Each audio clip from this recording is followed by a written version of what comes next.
ASICS GEL-KAYANO 32 Review, the crossroads of support and comfort. Welcome to my review of the ASICS GEL-KAYANO 32. Firstly, I would like to say I paid for these shoes with my own money, so there's no outside influence keeping me from giving you an impartial review. The ASICS GEL-KAYANO 32 was released in the United States and other territories on June 1st, 2025, and then in its home country of Japan on June 12, 2025. The weight is 298 grams or 10.5 ounces for men's US 9. The heel height is 40 millimeters, the forefoot height 32 millimeters, and it is designed for neutral and overpronated runners. ASICS made these as their ultimate stability shoe while considering comfort. As with all new shoe versions, the goal was to improve upon the last one. That means improving both what is good and what is not so good. Did they achieve that goal? Let's find out.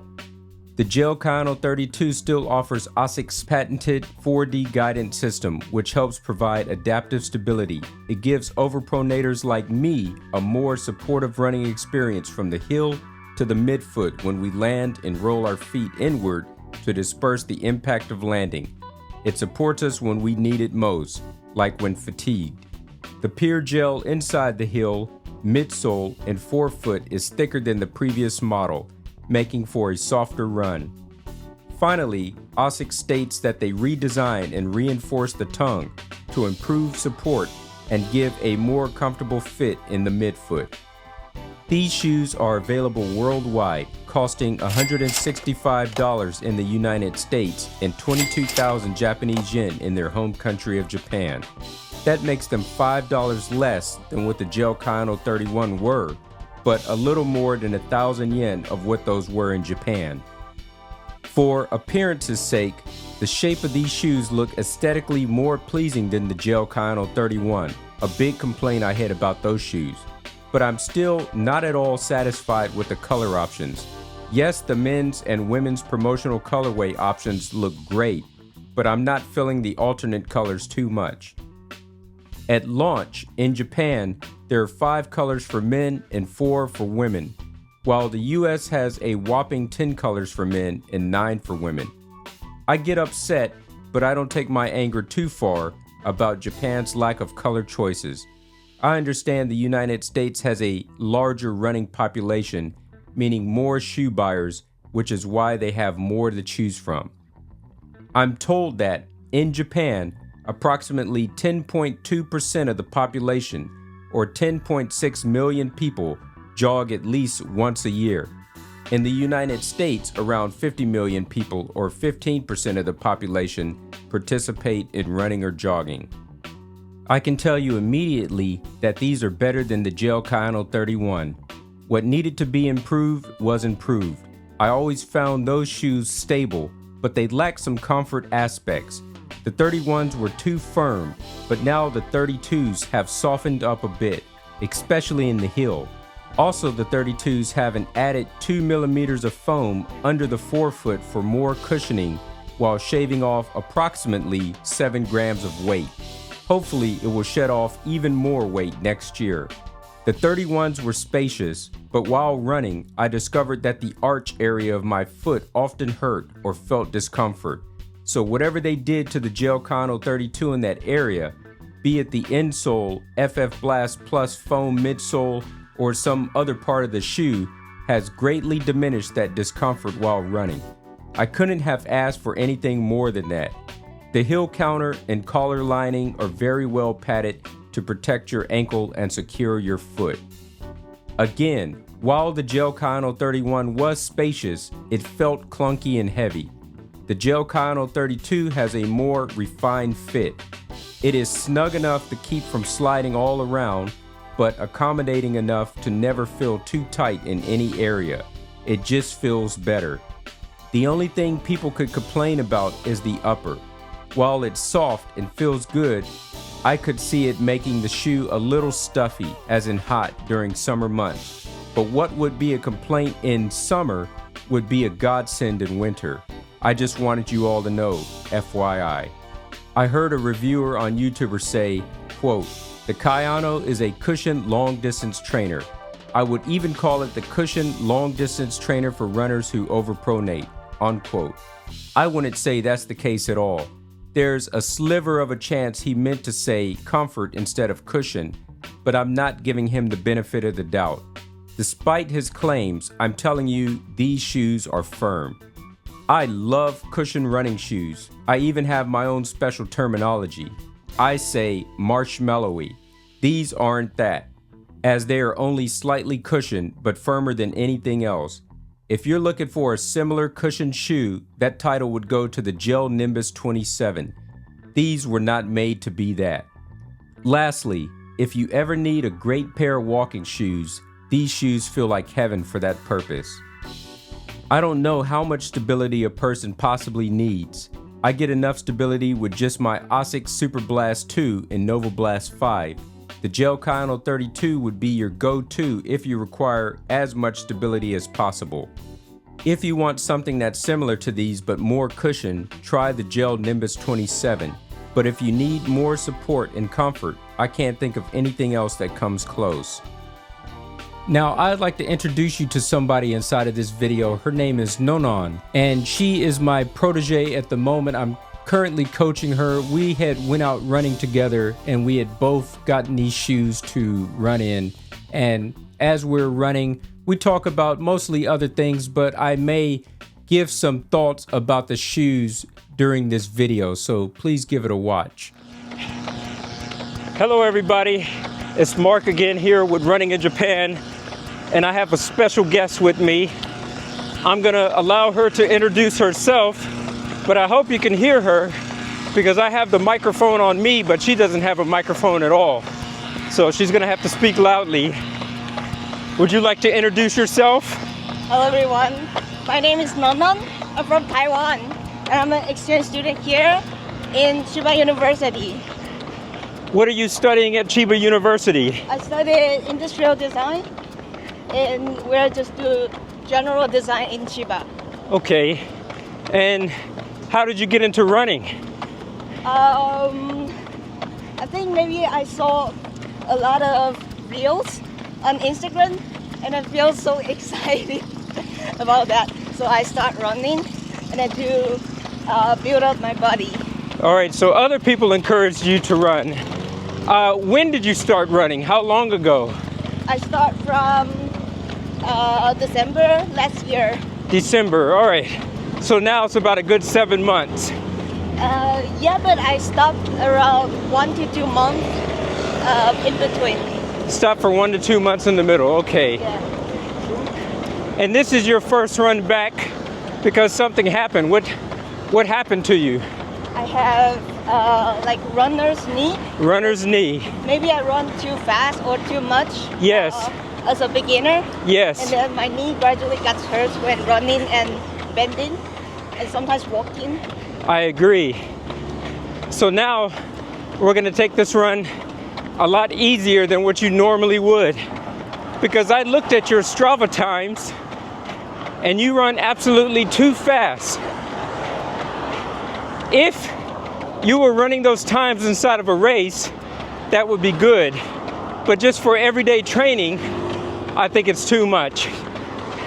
So this is the rule. Today, by the way, we're doing a recovery run. So inside of a recovery run, you should be running at a very light speed, at a conversational speed.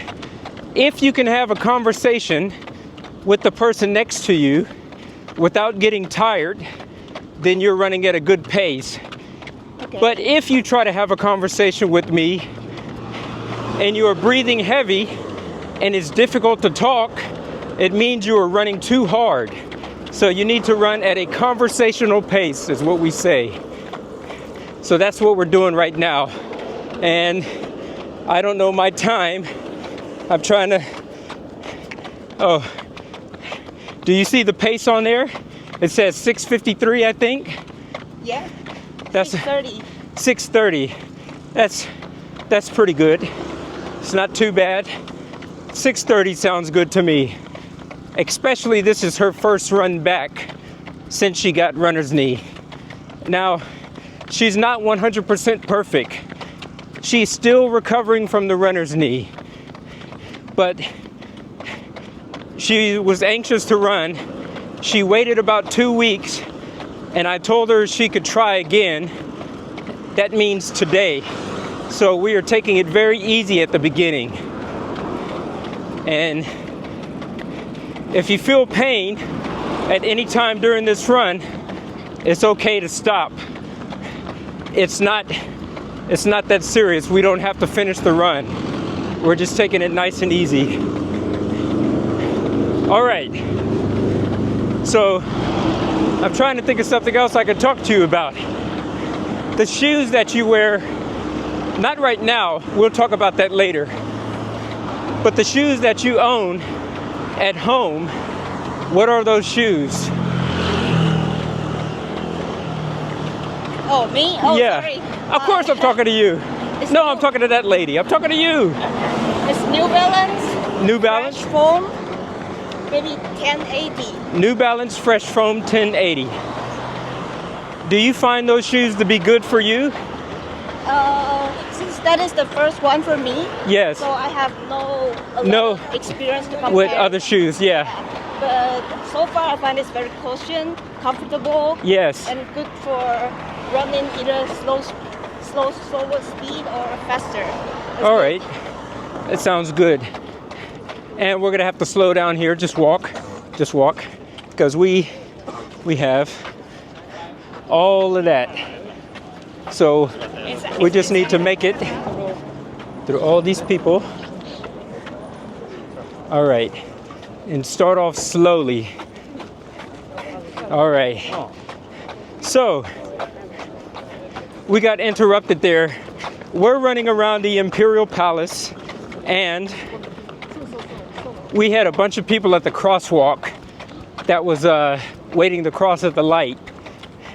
And the problem was, it was just too many people, so we had to walk to go around them, to go through them, not around.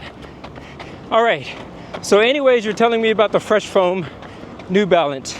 Yeah. How cushioned are they? Are they very cushioned shoes? Like, do they feel like a pillow? They feel like marshmallow. They feel like marshmallows. That's exactly what I say. That's exactly what I say on my channel. I like the shoes that feel like marshmallows. Yeah. All right, so that's really cushiony. Yes, very good. And now, if you happen to remember, can you introduce the shoes that we are wearing right now? We're wearing the newest one released by ASICS. It's called GEL-KAYANO 32. GEL-KAYANO 32. Yeah. So we're wearing that today, and we both have that on. This is the first time for us both to wear these. I wore the Kayano 31. By comparison, I can already tell you that these feel better than that. A lot more lightweight. Would you say that these shoes are very marshmallowy? No, the All right. New Balance one is way softer than this one. Way softer. Yeah, I agree. So these shoes that we're running in right now, it's firm. firm, but not yeah. too hard. Firm but not too hard. That's exactly what I was gonna say. This is just my first run, and we've only gone, I don't know, less than a kilometer. But I can already feel, all right, we've done a little bit over a kilometer. I can already tell you that these feel better than the previous model. A lot more lightweight, and that's a good thing. All right. Anything else you would like to talk about that's running related? Either it could be a question, it could be something that you want to talk about. Anything is okay. We're running at Kokyu. Okay. And I really love this place.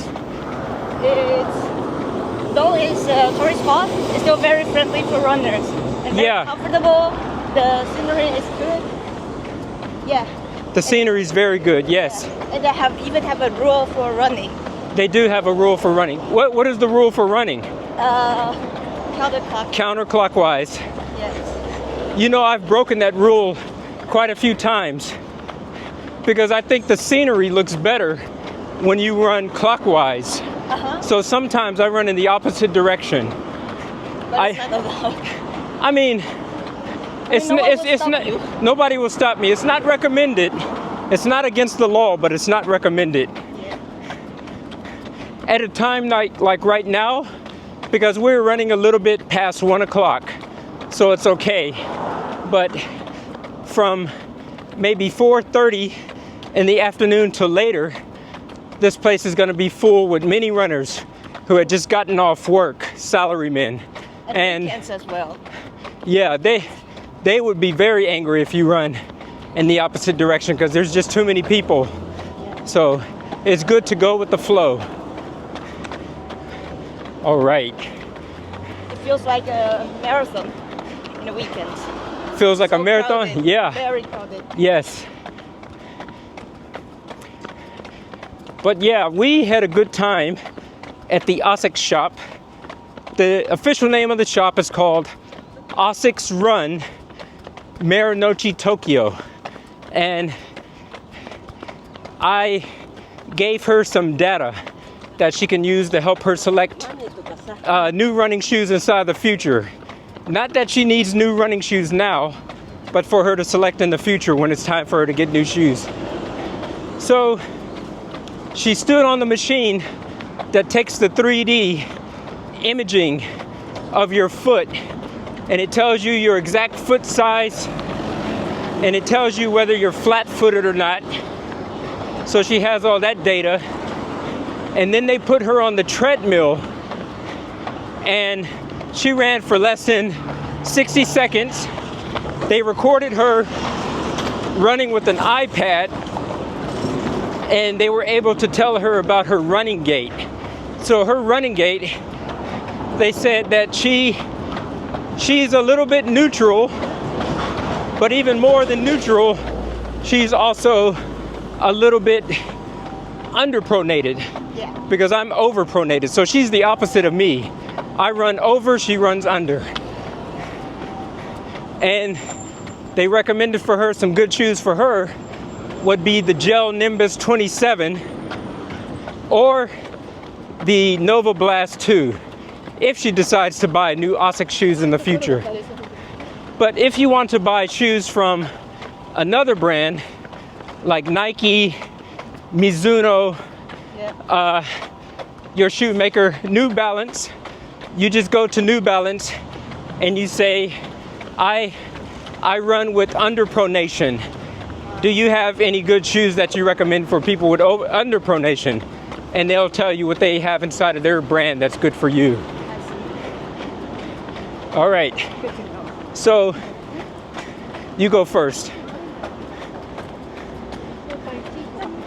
So we just made it around the first corner. All right, we got bicyclists out here. That guy needs to be on the street, not on the sidewalk. Yeah. So we made it around the first corner. And just tell me, how far are we inside of this run? How far? Yes. It's about 5 kilometers. Oh, that's how far we have to go. How much have we done now? Yeah. Now it's 1.8. 1.8. So we have another 3 kilometers left to go. And what do you think about this very slow pace? Is it painful? So far it's okay. All right. So we're going to continue at this pace to make sure that she can run another day and not get injured. Now it's about 7. All right. 7, yeah. Almost. I knew we were going to slow down. For me, it's a little bit hot out here. I'm getting sweaty already. That's what I have my hat for, to catch all this sweat. All right. So I only have about another 3 minutes to record, and then I'm going to run out of storage on this memory card. Do you have anything else you would like to say to the people that are watching this video? Any advice, anything about running? Tips, something you want to say? Tips. It doesn't have to be a tip, just anything. A final message. I'm not able to give tips right now. I'm Okay. a super beginner. All right. But since I'm going to go back to Taiwan in August. Yes. And I'm super excited to run in Taiwan. Oh, what are you going to run in Taiwan? Didn't you register for a race? Oh yeah, I just registered for 10 kilometer, like a beginner level race. Okay. For myself, like my first marathon in my life. And don't call it a marathon. It's just called a 10K. 10K. Yeah, yes. It's not marathon. When are you going to do the 10K? It's in the middle of October. Middle of October. Okay. But it's still gonna be very hot in Taiwan. Yes. So hopefully you'll be ready to run this race by then. Hopefully you'll be fully recovered from this runner's knee and you would have built up some endurance, both for your stamina, for your breathing, and for your legs. I think you could successfully beat the 10K because you were already doing 6K and 8K running in practice before. So I think you can do it. I hope. You can. It's not a problem. All right, everybody. Battery's running out. Not the battery, my memory card storage. So I'd like to thank you guys for watching. Salute to you wherever you may be out inside the world. And I will see you guys inside the next one. And until next time, goodbye. Bye-bye. All right.